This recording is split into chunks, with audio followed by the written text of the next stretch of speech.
Hey guys, welcome to Reality Check. I'm Huang Jiyuan. Could China and the US indeed become partners like Bremmer wrote? And then can we have this global governance? Let's start with some basics. Together, China and the United States account for more than 40% of global GDP. They are the two largest trading countries, the top patent applicants, the two largest manufacturers. The two consumes more than 40% of global energy. They are the largest contributors to UN peacekeeping operations, and the list goes on. In a recent interview with The Guardian about climate change, the US Special Presidential Envoy for Climate John Kerry said, "Absent China, are we getting the best hope for where we want to try to go? Not in my judgment."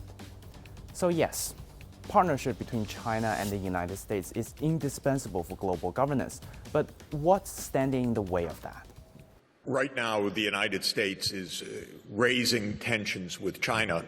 It's doing so deliberately, dangerously, and provocatively. The U.S. government, I should say, the American people, not so much, but the U.S. government thinks that we are in a grand competition with China, that it's a devastating competition. We need to contain China. So what we need is dialogue. We need better understanding. We need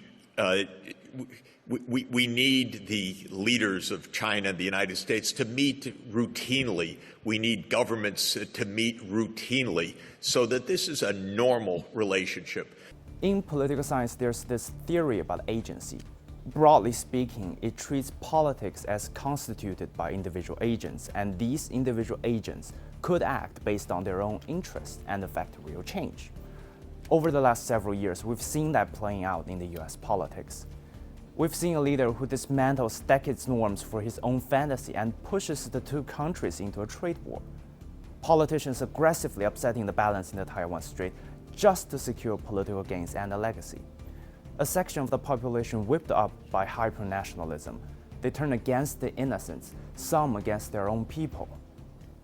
In fact, I would argue the U.S. is more politically dysfunctional right now than all of the other G7 advanced industrial economies. And you see that with the events of January 6th. You see it with the Democrats and Republicans treating each other as the enemy internally. And that's unfortunately only getting worse. So, it's been coming for decades now. There are some people trying to fix it, but no one believes that this is going to be resolved in the next 10 years. So it's a reality. It's a fundamental constraint we have to deal with.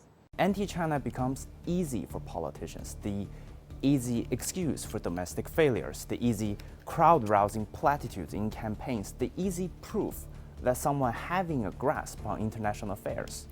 But there's no such thing as a free lunch.